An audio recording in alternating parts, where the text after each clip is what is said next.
okay, being role model, but not a phenomenon. You better believe it. You better believe he is. Why? Because everything was going good for him. And then he went up against Mario Chalmers and the Miami Heat, and they destroyed him. And it was like, okay, this Linsanity is full of crap. And then also, you have somebody named Mike D'Antoni. Mike D'Antoni's system allowed for him to be that type of player. Same thing that happened with Steve Nash. Steve Nash got in that system, and Steve Nash became a 2-time MVP. To this day, I don't understand how he actually did that. I'm going to be honest with you. I don't understand it. I thought Kobe should have been an MVP one of those years, and especially Shaq. Hold on, my mouth is parched to back up. Hold on, let me get just a drink of water. Give me a second, please. But yeah, I don't understand that. But the system that was in place for him to succeed is one of the main reasons why he was able to get to that level. Linsanity. I remember I was going to Cal State Fullerton, and we did I can't remember exactly what the topic was when I was going to Cal State Fullerton, but I remember I had to do a group project. And our group project was about Jeremy Lin and his phenomenon. And I was showing my classmates Jeremy Lin and what he was able to do. And I showed them a dunk of Jeremy Lin. They was like, ooh. And I said, hold on, let me rewind this back. And then when I did it, they was like, man, he's good. And I started to tell them exactly, where he came from. He was an Ivy Leaguer, came from one of those expensive schools, and he did what nobody thought that he could do. We're talking about a guy who is of Asian descent. He's an American Asian, and the guy can play. I remember seeing Jeremy Lin play. I saw Jeremy Lin play for the Los Angeles Lakers, and I'm not going to say that he's a bum. I'm not going to say that. He was decent. He was mediocre. How about that one? He was mediocre. I think that I don't want to say it's racism. I'm not going to say that.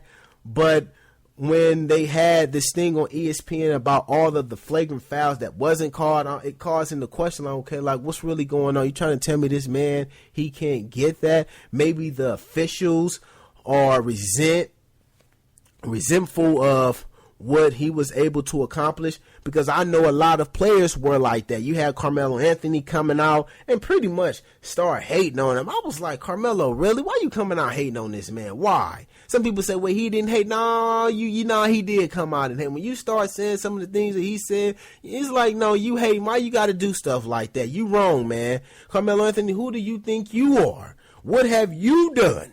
You ain't won no NBA championships. You ain't even been to an NBA finals. So what are you talking about? You only went to the conference finals one time, and that's when you was with the Denver Nuggets. So I found that to be very, classless on his part. So yeah. But what else do I have in store? Okay, I got this last one. Like I said before, I'm gonna talk baseball. So my last topic is Joe Torre. Joe Torre sends out a memo. Managers arguing bars and strike is detrimental to the game. So I'm going to read this little thing that I got off of ESPN, and I'm going to end it like this.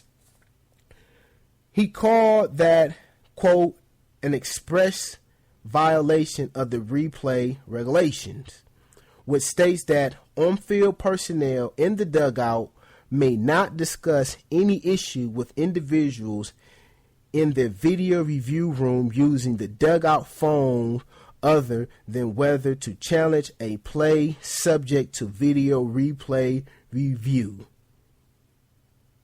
So hold on, let me do that all over. I know I didn't read it right. Okay, let me get it over. This is what I got from ESPN.com. I got to read that all over. He called that, quote, an express violation of the replay regulation, which states that on-field personnel in the dugout may not discuss any issue with individuals in their video room using the dugout phone other than whether to challenge a play subject to video replay review. Okay, so I still didn't hit it. But here's my thing about this. Baseball, like I said before, that right there in itself, I don't understand what Joe Torre is even talking about. You don't want them arguing balls and strikes. You don't want talking doing this and talking to people in the dugout, even though they're there. It don't make any sense to me. Once again, baseball is always behind. They just never there. They're always late to the party. They're one of those sports, like, they take pride in going up against the grain. Like I said before, they're so Republican. They're a Republican sport. It's like, dude, really? Why were y'all so much against replay? Why? We want to keep the sanctity of the game. Dude, that don't even make any sense. It don't even make any sense. What are you talking about? Really? That don't make any sense. This is baseball. I don't understand this. The dude is in the dugout, but you don't want me to talk to him. That don't make any sense. I'm sorry. It really doesn't. That's baseball for you. That sport, it doesn't make any sense. It really doesn't. Dave Roberts was asked, he's the manager of the Dodgers, was asked Wednesday night after the Dodgers lost to the Nationals 8-1 if there's more of a chance for surgery since the initial setback for Clayton Kershaw. Quote, Dave Roberts said, to answer your question, yes. Yeah, that's not good. When you start getting cut on, especially with your back, the back is like the most important part, especially the lower back. Yeah, that doesn't really smell good for Clayton Kershaw. But, I'm going to say my prayers for him, even though, I'm totally pissed off with the Dodgers. I still like me some Clayton Kershaw. I still do like him. I'm just upset with the Dodgers, and I find them to be detestable.